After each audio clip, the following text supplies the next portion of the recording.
Hey everyone, welcome back to the 443 Security Simplified. I'm your host, Marc Laliberte, and joining me today is... Corey, the mountain Nachreiner. Did you get it on the second go? Corey, you are not the... I mean, you are 8 feet tall, but you're not like a 300-pound... One day, I'm eating protein. Just so the audience knows, we're doing this from Dubrovnik, which it happens to be old city is where they filmed King's Landing and Game of Thrones. Make sure you don't get us a copyright strike. Oh, I said Game of Thrones. Who do I need to pay? Me. Thank you. Yeah. Also joining us today is James McMillan from Redinet. James? Yep, how you doing? Doing great. Really happy to have you on too. Yeah, I'm glad to be on the famous 443. Yeah.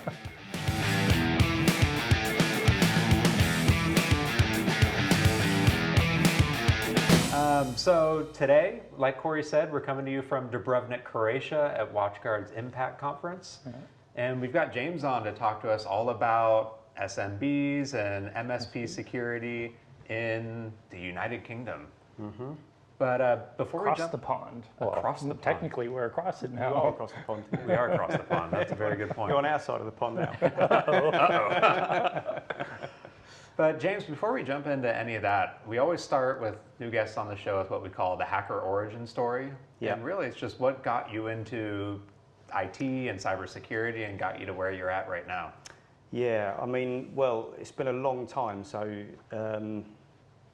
we're 30 years this year, actually. Yeah. Same as you WatchGuard, guys. that's awesome. Yeah, exactly. And in fact, we're bringing everyone to Croatia as well.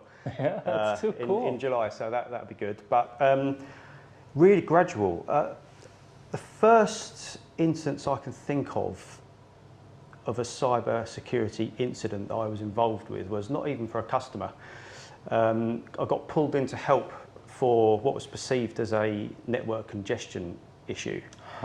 And it didn't take too long, to be honest with you. I turned up, I had Novell's Lanalyzer. If you remember that, you might remember that, Corey. Bit before my time. Second time we've talked about it on this today. You've had some old guys in. Yeah. And I used that and quickly discovered that I think it was Code Red was running. Oh yeah, it was 25 odd years ago now, I guess. It was running rampant. And Mountain Dew flavor? The Mountain Dew flavor. Yeah, we had those jokes back then too. It did exist both as a Mountain Dew flavor and as Code Red. Yeah, so I sort of got involved in the clean-up of that, and then as soon as we got sort of the workstations cleaned up and stuff, then it was a case of trying to find out the source, which was also fairly easy to find actually, because there was a firewall with an any rule to their Exchange server. Oh gosh, which was unpatched on Windows NT. Yeah, that's what you need to do. Years. You have an email server, but port 25 is not good enough. Just exactly, do that any. Yeah. It was, and the firewall was unpatched for years. Everything was in a very some things sorry don't state. change. But yeah. Patch your firewalls, please. Yeah, exactly that. Yeah, so no, cybersecurity for them got pretty real pretty quickly. I hate to say that even 30 years later, that's still a very real problem for many companies, unfortunately. Absolutely. I think Code Red was interesting because it was one of the threats that I feel was more business targeted and legit. Like before that, we had things like I Love You and Melissa, which caused businesses issues. Yeah. But it was probably just idiot teenagers doing a prank and not realizing how crazy the prank of a worm could go. Yeah, exactly. But Code Red felt like it was actually targeting businesses. Actually saying that, I think it was the Form virus, which was the first one that I ever came across. And I turned up, again, this was in the mid-90s, I turned up at a customer and they had Dr. Solomon's antivirus toolkit, which I still have the floppies for. And literally every time they booted, it popped up and said, Form virus kind of thing. And I said, were you aware of this? They said, yeah, it always happens every time you boot up. Exactly that. Just say okay, make it work. Exactly that. I don't even remember what it did, but yeah. Oh my God. So I guess starting or continuing with SMBs, which I'm assuming these companies that you just were working with there were smaller size companies too. Yeah. I'm curious, like in modern day, what trends are you seeing or hearing about from MSPs when it comes to cybersecurity and some of their concerns maybe? I think the biggest concerns at the moment are probably two main concerns. One's, I guess, account takeover worries, essentially, and. But isn't everyone using MFA? So we're all no problem with MFA. Yeah, so I think identity is a worry for people, but also, obviously, as everyone knows over the last couple of years, a lot of organisations are worried about AI, but a lot of them aren't quite sure why. Yeah. I think yet. So that's kind of a journey that we're. It's so new, but also moving so fast that the learning curve is happening with the anxiety and Exactly, security curve. and there's a lot of news in the press, and so they're kind of worried. But Even with AI, just in general, like it's not even just news about the capabilities and like the scary new threats it can bring, but it's just there's general unease about AI. Like, is it going to take all of our jobs? Is it going to destroy the world? yeah, And like that just feeds into it even more. Yeah, fear, I FUD. think it's the most exciting Yeah. It's cool. generation of. I mean, it's It's the what a time to be craziest alive. thing of cool and Yeah. with the potential of power. Yeah, It definitely. You can say that about any technology, really. That's Correct. You go fission, back to fusion. well, you go back to the spinning jenny in the Yeah. Industrial Revolution and start Absolutely, talking steam about engine. yeah, exactly. All these weaving horse machines, riders were taking like, the jobs." that Ford crap is going to ruin the world. Exactly. So yeah. I'm definitely drunk off the AI Kool-Aid at this point. Like I use it all the time for like software development and like AI assisted development. I literally could not go back to the old ways anymore. It's just turned me into like a superhuman when it comes to that. Anything is possible now. It's so cool. You dream it up and it's done. Do it. Yeah. So what do you think so identity is a big concern. AI is obviously a big concern for just every company. Yeah. When it comes to some of these cybersecurity threats and opportunities that you see with small and mid-sized businesses, what do you think separates companies that are doing security very well from the ones that might be kind of struggling?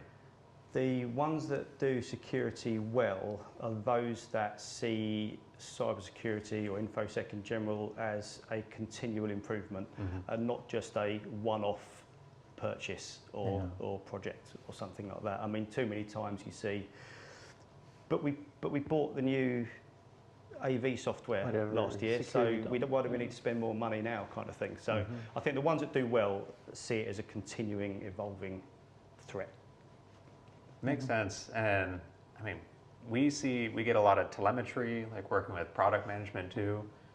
And there's a lot of people that will go buy a WatchGuard firebox, deploy it, and then not even like turn on anything too. It's just they like maybe set up one proxy, don't set up security services, leave it in a closet, never patch it. And if you're not giving care to cybersecurity, like you are going to very quickly fall behind. Yeah, absolutely. And not just at the firebox, but at the endpoint, but everything. I mean, everything is a touch point for.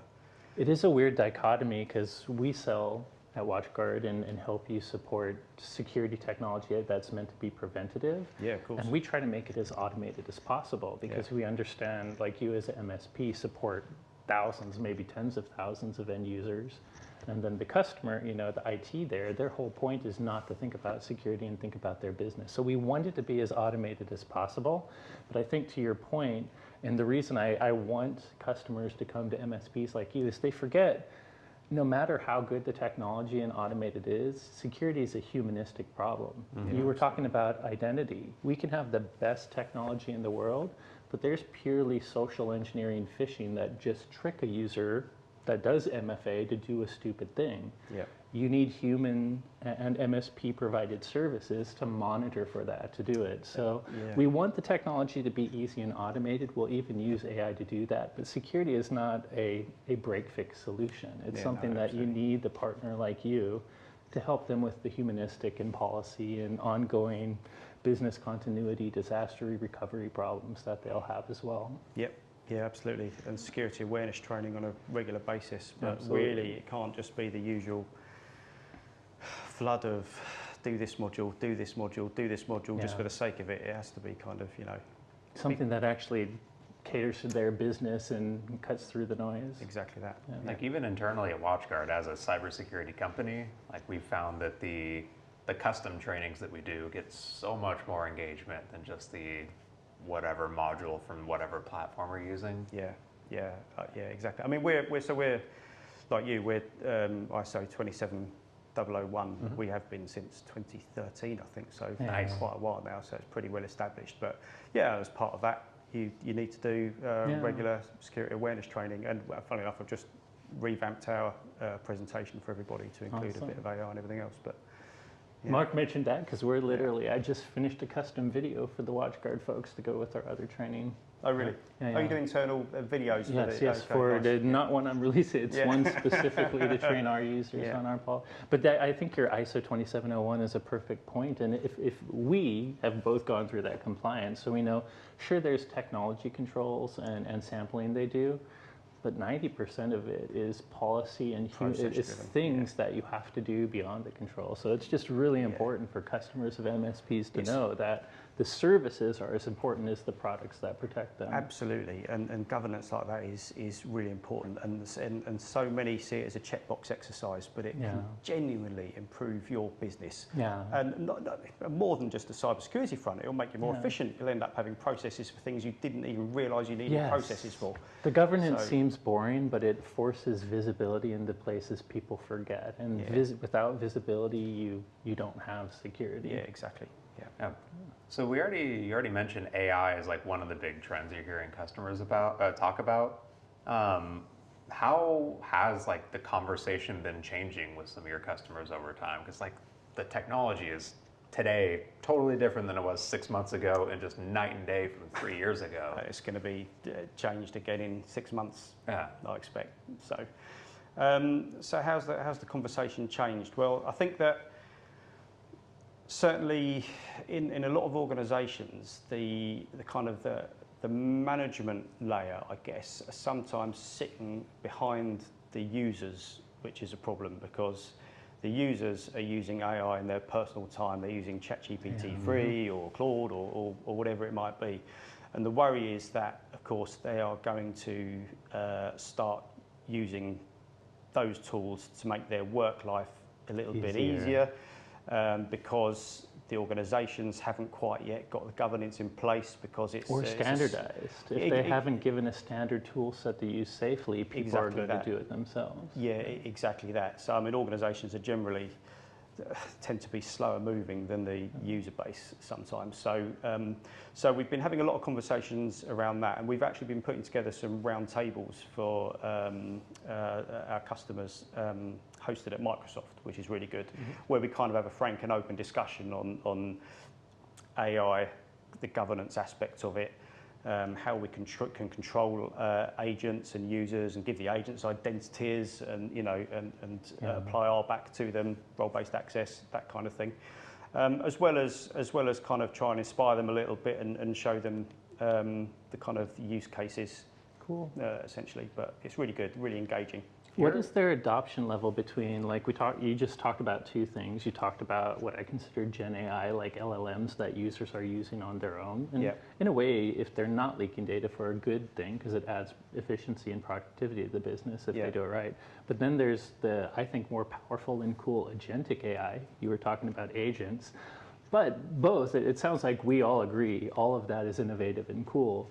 Agentic AI adds those MCP servers, and you have to start worrying about data. So how are you handling, I mean, one, where's the adoption level on agentic versus Gen AI? And how are you handling the security with it? Interesting question. So I think for the most part, our customers are pretty involved in the Microsoft ecosystem already. So for the most part, those that are embarking on that journey have bought into the Microsoft 365 Copilot, essentially. And of course, within the 365 and Azure platform, you've got some really good controls in terms of what users can or can't do. You do have to know how to set them and configure it, right? Exactly that. But I mean, you can set blueprints up so they, users can only use a certain number of connectors that have been approved by you and so on.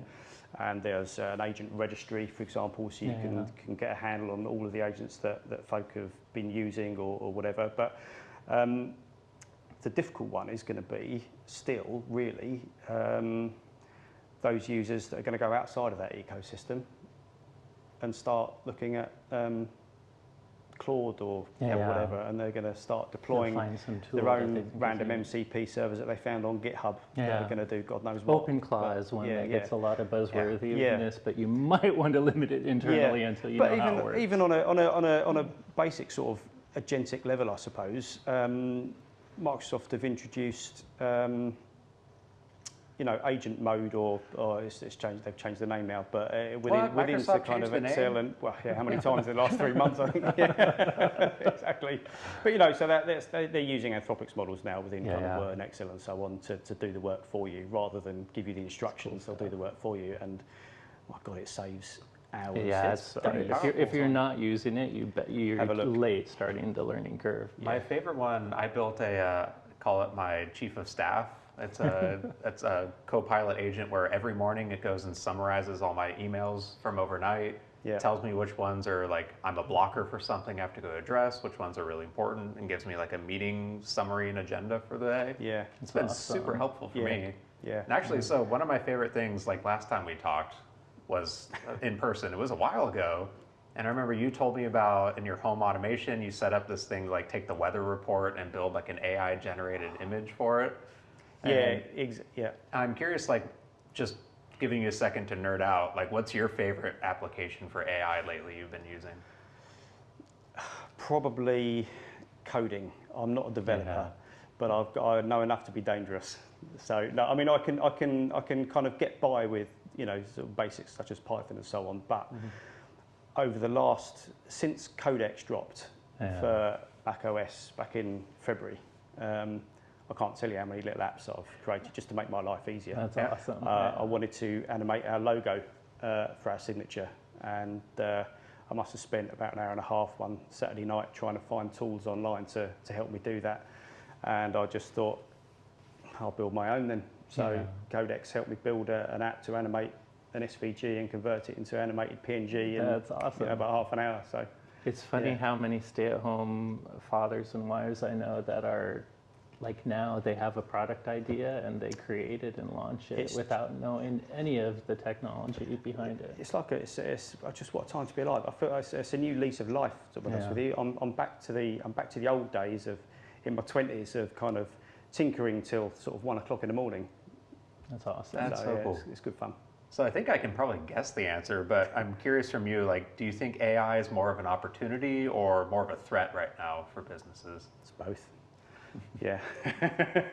Same with any new tech. Yeah. There's always, with great power comes great responsibility kind of thing. So it's as much as an adversary as it is kind of a knight in shining armour. To be honest with you, you can use AI to sift through logs or telemetry or whatever it might be to look for anomalies as well as you can.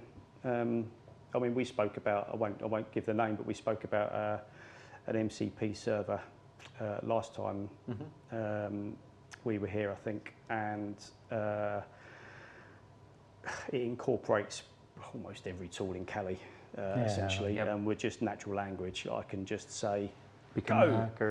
And it'll figure everything out itself. So, you don't even need script kiddies anymore to be doing this. Don't even need you to say go, just plug like OpenClaw into it and give it purpose and it will go. Before you know it, your emails are dead, you've lost your house. Just don't give it your real account credentials.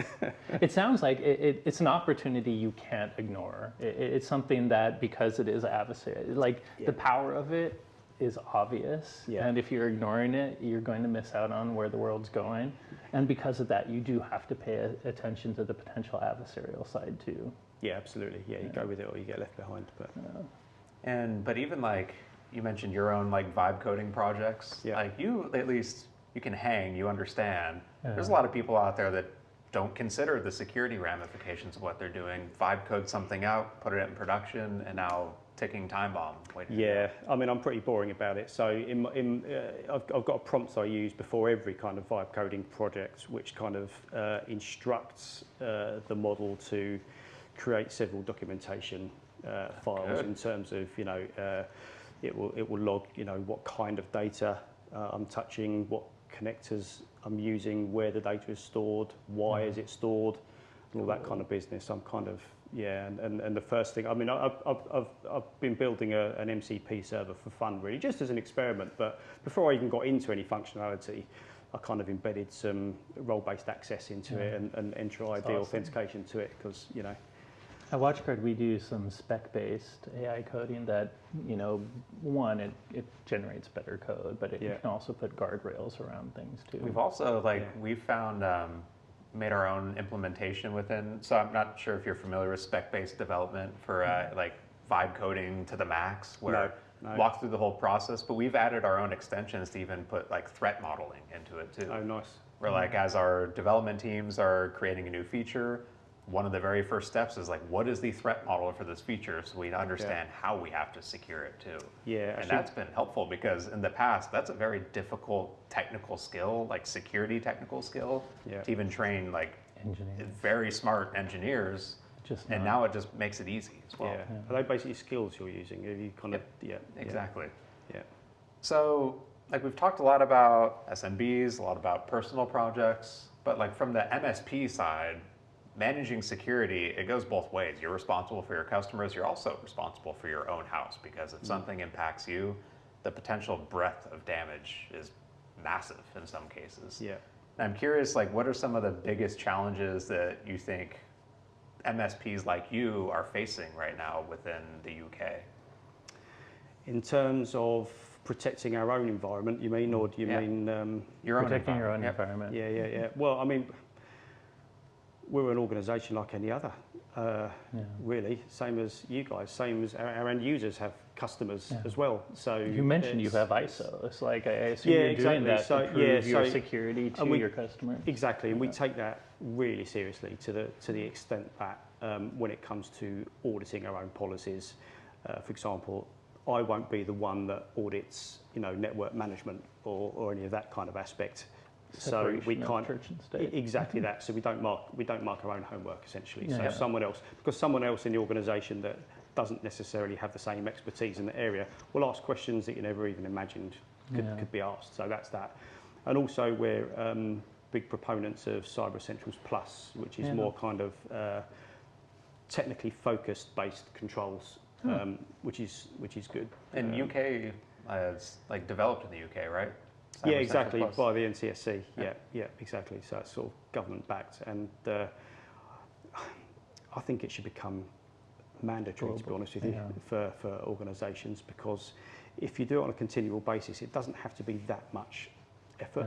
And if you take it seriously, and it's not just a checkbox exercise, you can stop probably 75–80% of the most common threats, which is... There's an Australian version where they had, I'm talking about an old Commonwealth, kind of related to the UK, but they have their government's cyber essentials, but they have something also called the Essential 8, which is really good for SMBs because it takes this, thing that probably has 50 controls and lots of things, and it takes it to the 8 controls that cover over 80% of the most common attacks. So I love things like Cyber Essentials from the NSC, but that little mini one, which gives small businesses that may not be able to concentrate on everything, here are the ones that have the most ROI are cool. Anything helps. And to be honest, I think probably the most efficient way of getting organisations serious is going to be a push from insurance companies. Honestly, I don't think governments are going to do it. I think it's going to come down to the bottom line, and because the number of people that they paid the ransom, but they got bit by paying the ransom, and they realized that. So now they're forcing their customers to get the right security, so they don't have to pay the ransom. Well, exactly that. But even then, if a company buys cyber insurance and they're negligent, they're not going to pay up. Lose it. So I imagine you probably deal with a lot of cyber insurance questionnaires too on behalf of your customers or even within Redinet. And I don't know about you, for us, we've seen just them skyrocket in the depth that they are going into, not even just asking, but even validating in many cases too, doing their own penetration tests and external attack surface assessments. Exactly. In fact, I was going to speak to that. That's a trend that we have seen, is the number of security questionnaires has been on the rise gradually, for sure. And some of them simply ask, are you 27001? And some of them ask half the questions from 27001, which is my preferred method, because I always think if you ask... I prefer if they ask the first.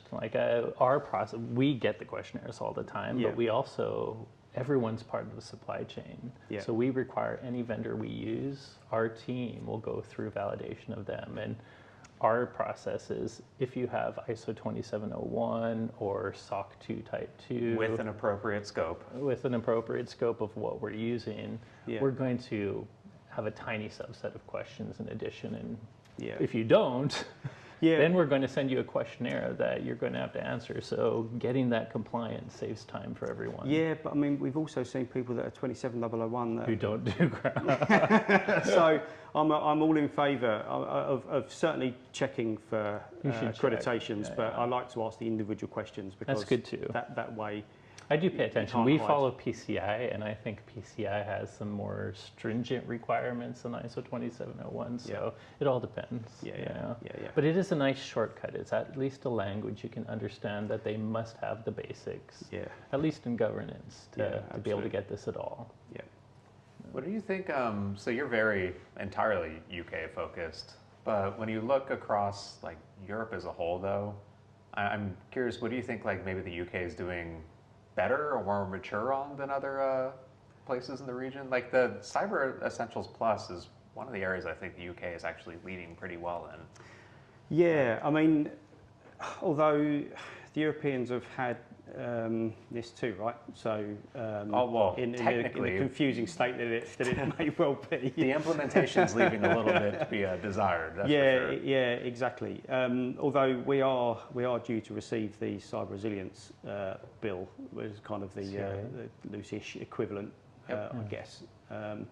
So the Europeans are doing well. I don't know if any European countries individually have anything such as cyber essentials for the kind of. I haven't seen it anywhere else. That's definitely an area the UK is. It's also interesting seeing things like GDPR and CRA then make their way into the UK. Yeah. Since technically you're not a part of that party anymore, and so you have to figure it out on your own. Yeah, exactly. Yeah. But interesting. When it comes to like companies working with service providers like you, like I imagine you see a lot of different maturity levels from the companies you work with, even the partners you work with, maybe the vendors you work with. How do you think that organizations should improve their like collaboration with partners with different maturity levels too? Do you know what we work with a couple of distributors actually. One of which I won't name any of them, but they hold regular kind of best practice academy sessions, if you like. And they I think I've even helped host one of those before, or participate in one of them if it's the distributor I'm thinking of. It's not the one you're thinking of. Oh no!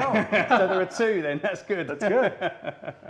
Yeah. So they're pretty cool. They're pretty open about what they do, and they're It's kind of like sharing in the portfolio. They have a lot exactly. of It should be a community. and let's bring us together and learn from each other because we're all part of this portfolio. Exactly that.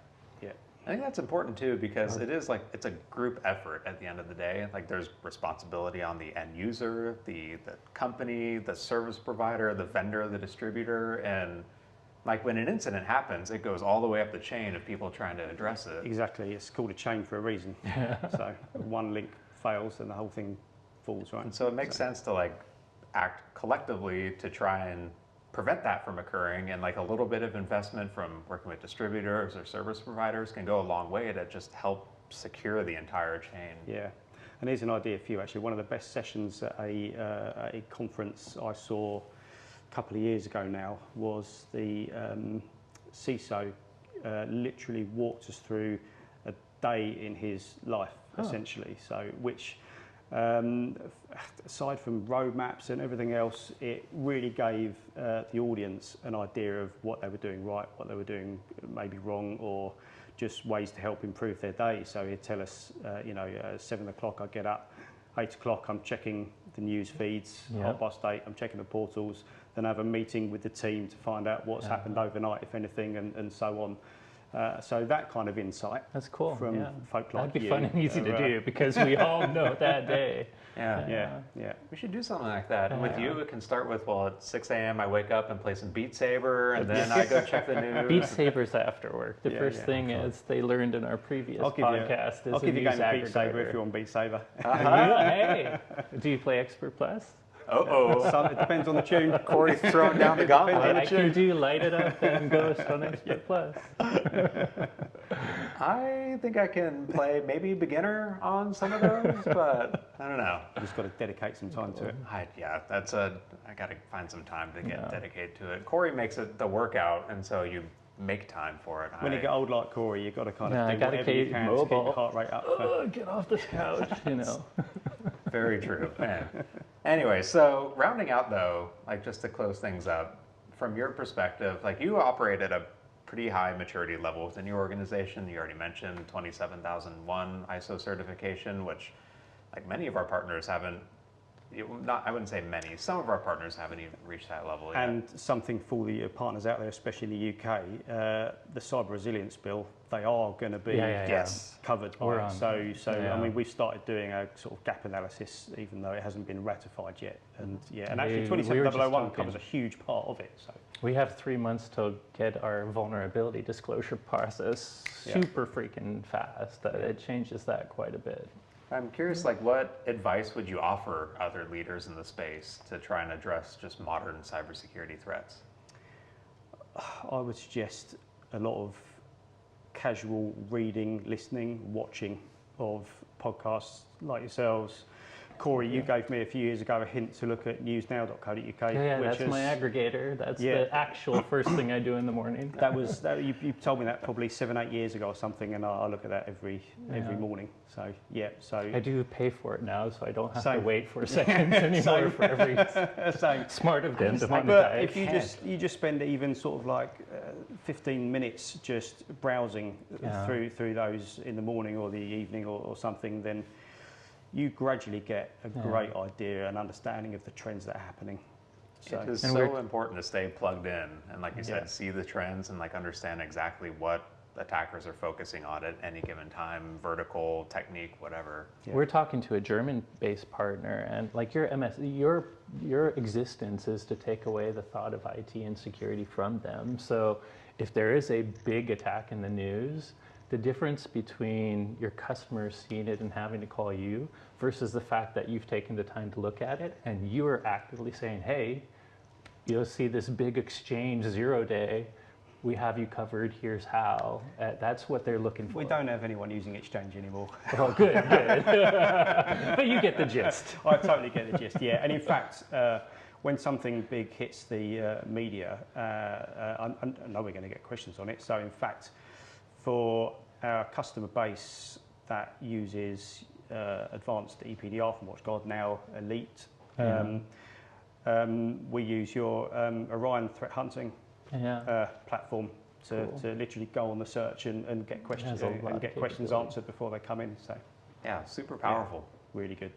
That's good. And by the way, it'll be news when you come out here with things like Ray or AI, things like threat hunting. We'll be able to help you there too. Absolutely. And earlier you were talking about your customers' concerns with shadow AI. Yeah.